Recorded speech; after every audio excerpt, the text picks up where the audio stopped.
Hi, it's Tom from Westfold Lodge. We're here for our second day mini beast hunting.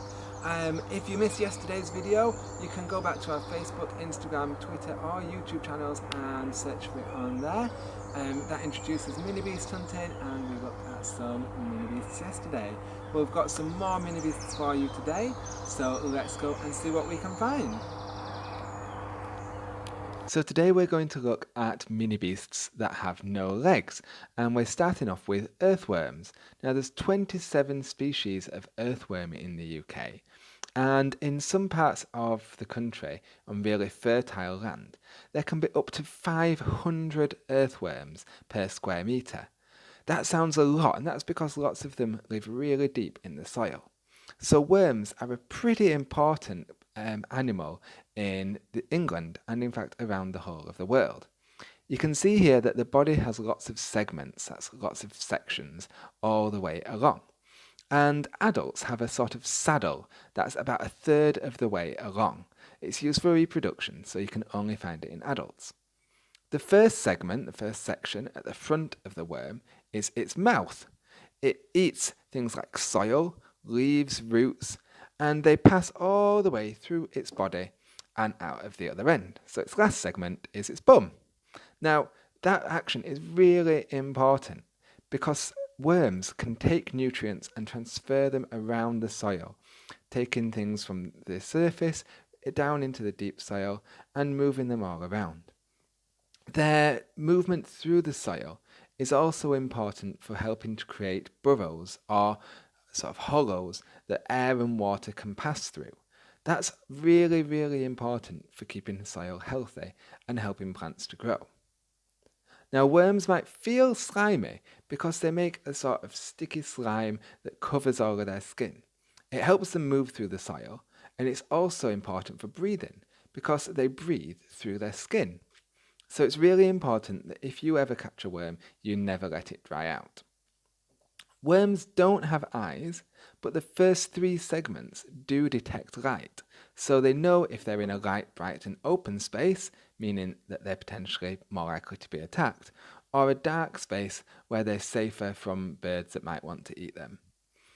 If a worm does lose a little part of it to a bird, if a bird eats part of it, then it might be able to recover because some worms have the ability to grow back some of their segments or sections.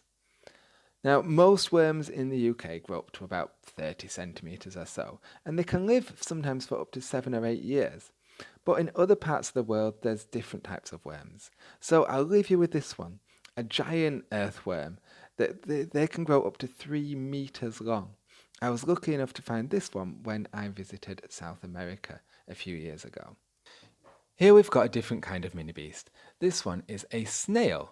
We know that because it's got a shell on its back. That shell is really important for keeping the snail safe.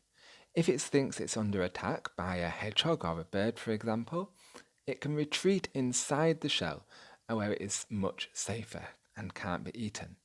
Although some birds have developed the skill of hitting snails against a rock to crack open their shell and get to the snail inside. Snails' shells also protect them from the weather. They'll retreat inside their shells for hibernation in the winter, or if it's too dry in the summer. That's because snails need to stay moist to be able to breathe and to be able to move. So when it's too dry, they stay inside and seal themselves in until it rains again. So you'll be much more likely to see snails and slugs just after it's rained. There's lots of different types of snails with different types of shells. They're generally designed to camouflage them so they can be hidden. The biggest snails can grow up to more than 30 centimetres long. Here's a giant African land snail that you might have met at our recent Snail and the Whale Day. Now you might not know that there is an annual World Snail Racing Championship. So if you want to keep yourself busy, see if you can find a few snails and maybe have a race with your family. Here comes a slug. Now slugs and snails are fairly similar, but slugs don't have a shell to protect them. Both of them move in the same way though. They produce a type of mucus that's a thick slime underneath their foot or the bottom of a slug or a snail. The mucus helps them to slide along as they wiggle their foot to move forwards. They're fairly slow, but they can move up to 1 millimeter per second. Slugs and snails have 4 tentacles at the front of their heads. The top 2 detect light so they can see what's going on around them, though not in the same way that we can. And the bottom 2 are used for smell and taste, so they can help find their way around. Slugs breathe through a small hole in their sides that they can open or shut. And that's because they also need to stay wet, so again, you'll see them more commonly after rain. Slugs and snails are often seen as pests. They eat and can damage living plants that gardeners and farmers have worked hard to grow. But they're also really useful. Slugs and snails eat dead leaves and other organic matter. That's stuff that's come from plants and animals. So they're important for recycling nutrients back into the soil and back into the ground so that plants can then grow nice and strong. I hope you've enjoyed looking at some more mini beasts today. If you have, why not get outside and see what you can find in your garden, yard, or local area? There'll be lots of things to find. You could even become a real scientist and record the animals that you find in your area.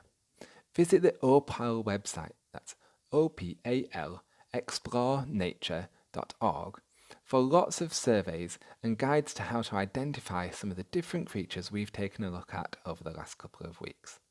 There's a link in the description of this video.